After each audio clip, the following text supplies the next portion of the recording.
do tej školy sme chodili, boli sme pod Maďari.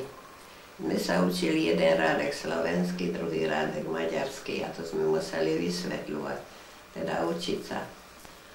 No, aj sme sa tešili, keď sme chodili na vychádzku, veru, nebolo to ako dneska, že majú hen parádne šelijaké papučky. Veru sme chodili v šelijakých bodkách, sme boli chudobní, mali sme takí ani ne bohatí, ani chudobní, musím povedať, takí strední roľníci sme boli. A nás bolo 11, ja som tá 11, čo ešte žijem. Pán Boh mi dá taký vek dožiť. Mala som 6 bratov, 7, jeden malinký umrel a 4 sestry sme boli. To si pamätám. A v tej škole sme sa všeličo učili, hrali sme sa venku.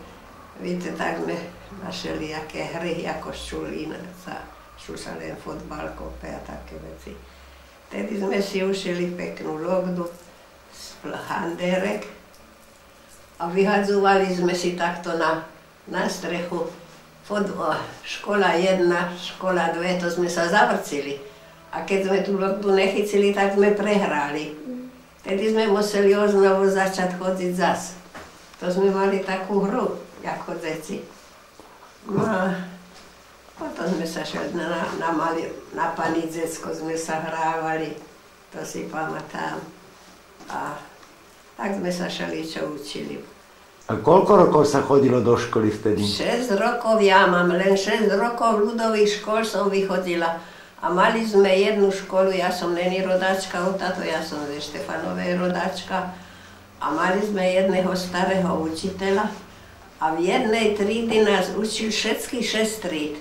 To bolo, keď dnes, tam bolo len 50 čísel tedy, tak sme sa v ten jeden roku, čo som ja narodili, len 3 deti. No tak sme sedeli tak, 6 tríd učil za jeden deň ten učiteľ. Ale každého teda svoje, čo ktorý mal. No, ale to bol taký dobrý človek, učiteľ, jak sa on volal. Som to zabudla, to meno.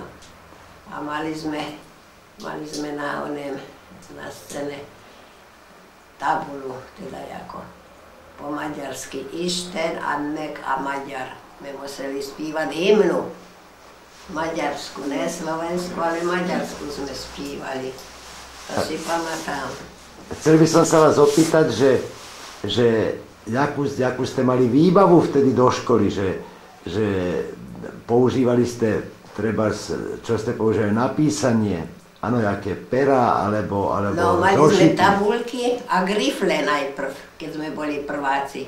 Víte, to sa griflom na tabulku napísalo a to sa mohlo zetrieť a zasa nové písať. Nebolo toľko papírov, čo dneskaj.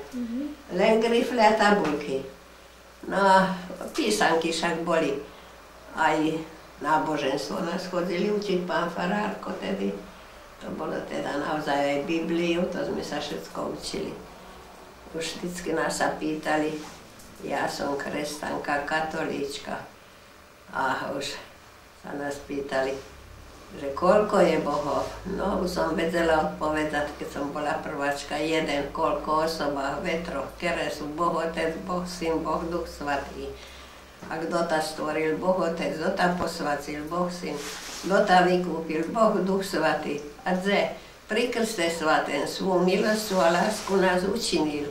To dneska aj deti malé nevedza, nehovoria, nemajú také otázky ve škole, ako my sme mali, keď sme mávali katekizmu každý týden.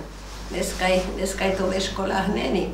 A mali sme pekné obraze ve školách, kríže. A dneska sú není ve školách. To ma trápi, že som stará a není tých krížov v tých školách. Kedy prídu tí kríže do tých škôl? My katolíci, však sú aj iné verci, ale my katolíci, my by to potrebovali, tí kríže do tých škôl. To by som už stará, ešte by som to rada dožila, aby ich dali. Však také nevím, čo mám povedať na to. No, ešte by som sa vás chcel opýtať, máme tam takú tému, že tieto deti, čo teraz chodia do základnej školy, tak oni sú vlastne tí staršie ročníky v puberte. Áno, to znamená, že v takých rokoch, keď sa no, že tie deti sú v puberte, keď viete, čo to je. Nevím.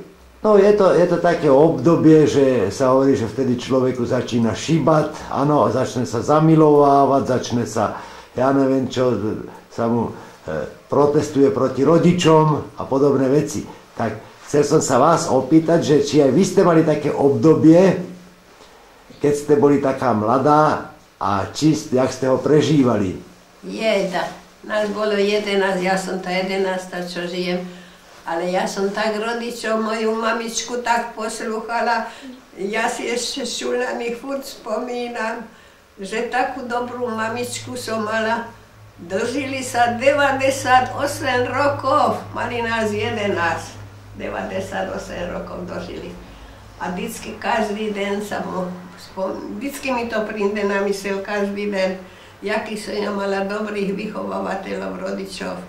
Dneska tí mladé ženy musia chodiť len do roboty a prídu domov a povedať, že to nemáme čas, nechajte nás. Tí deti si robia, čo sú.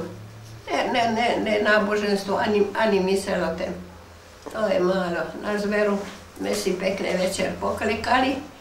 Rodiče, pomodlili sme celý post, svatý rúženec sme sa modlívali, poklikáčky a tak nás pekne vyučovali po katolícky. Dneska je toho trošku málo ve svete, lebo tí mladé ženy musia len do roboty chodiť a keď prídu vara, peru a na dece velice nemajú času, aby ich tak trošku lepšie vychovávali, lebo oni sami nevedia, to je tak.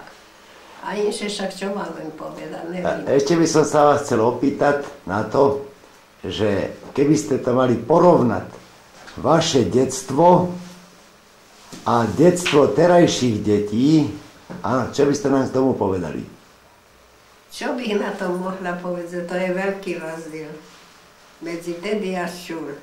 A čo si myslíte, lepší alebo horší systém alebo život? No, nemôžem vám na to povedať ani dobre, ani zle, lebo dneska si myslel, že je dobre a my sme si tedy mysleli. Ja keď si to šúr pomyslím,